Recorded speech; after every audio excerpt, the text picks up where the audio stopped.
Yes. the Philippines, Thailand, like women that can speak very little English, women that don't have education. So a lot of people are tagging me on this video, so this is my opinion. I see pure ignorance. You said that Filipinos need help or uneducated or can speak a little English. What makes you say that? Have you visited the country? Or you met a few people, or maybe you heard it in the news shows. You know, in my country, Philippines, we take education seriously because that is our way out of poverty. Not all the time, but most of the time. And there is no need to drag other people down just to lift yourself. It's screaming insecurity. And this is the thing. English is not our first language. We can speak 2 languages, can you? So just because some Filipinos can speak English fluently, does that mean they're not smart or they're not educated?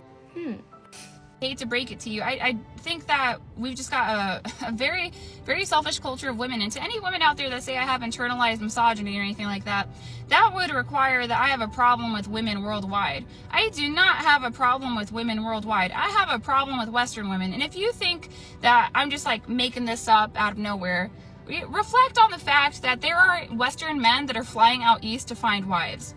Are Eastern men coming out west to find wives? No.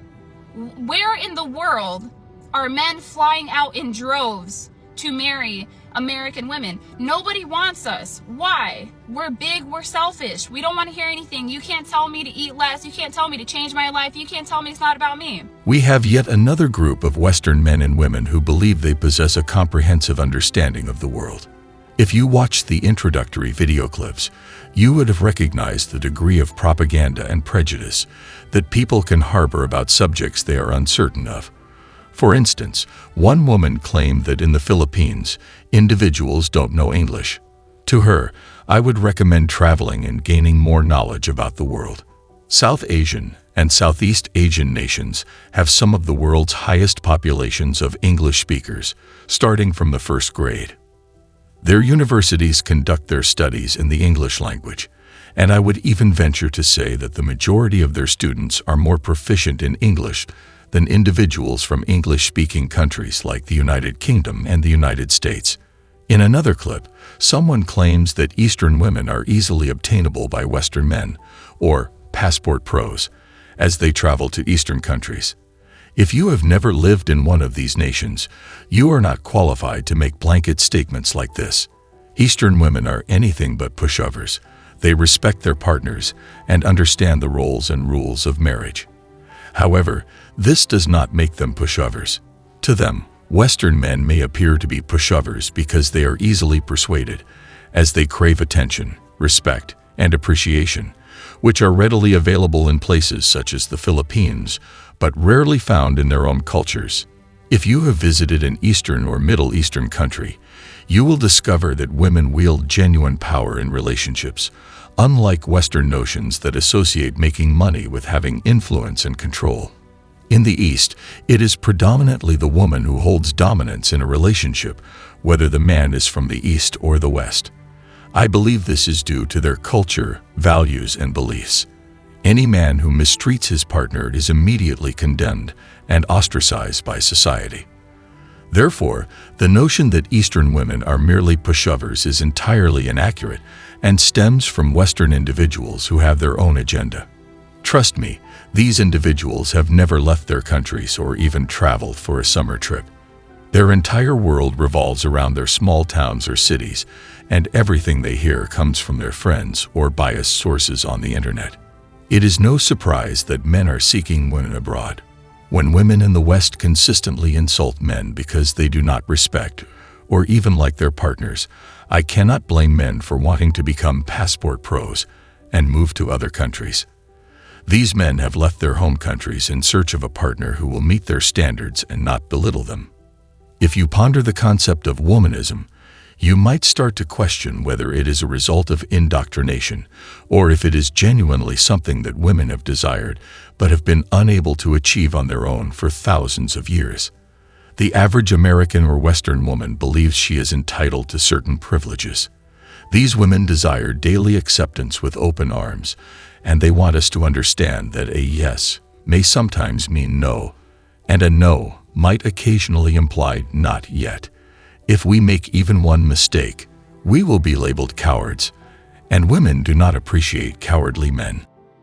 It is unfortunate that when a woman leaves the area, any mistake can result in accusations of assault. Although some have succeeded, the majority of American men have given up and turned to simpler activities, such as dating women from other nations, since women in the West have a higher level of financial stability and often act entitled. In contrast, women in underdeveloped nations don't embrace feminism as actively due to financial limitations, lack of freedom to choose, and unequal rights and opportunities provided by men in their culture. As a result, these women are much happier than their Western counterparts. Ultimately, men just want to feel appreciated, but there is currently no appreciation for women.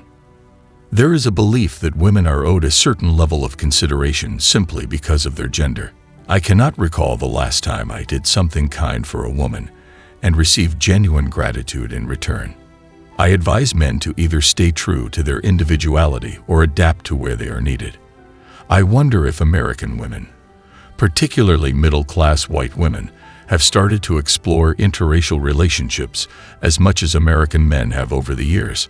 I notice more Western women traveling to Black Africa and the Caribbean for physical intimacy than to Latin America or Asia.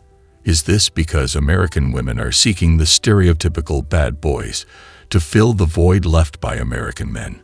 Is interracial adult entertainment a genuine trend for white women or simply a fantasy?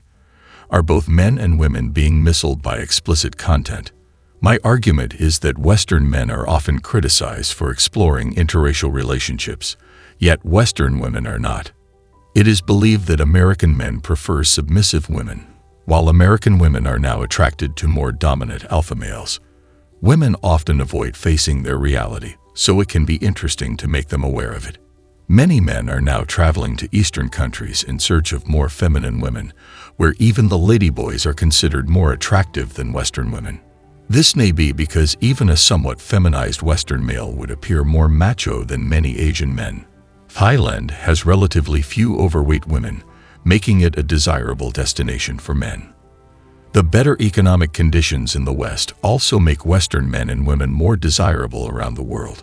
It's a fact that in many parts of the world, from Africa to Southeast Asia and the Middle East, Western men and women are highly desirable due to the color of their skin, which is seen as more attractive than brown or black skin. Although this may seem racist in theory, we can't really blame either side, as this has been shaped by our history and the media narratives that often portray white people as heroes and people from other backgrounds as villains. This is a clear example of how media can influence large populations. Today, Western men are traveling to other countries to find love and marriage, and women in those countries are accepting them because they're often more financially stable, have a stronger worldview, and can enhance their own social values and the lives of their children.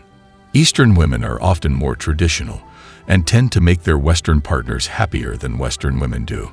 This may be because Western women are jealous of them and want to continue dominating their men. It's understandable that women are upset about men leaving for love and marriage abroad, but it's not their fault that Western men are seeking partners in other cultures. To truly understand other cultures and their norms, both Western men and women should travel the world and be open-minded. There is often bias against Eastern cultures in the West, and it's important to recognize and challenge these biases.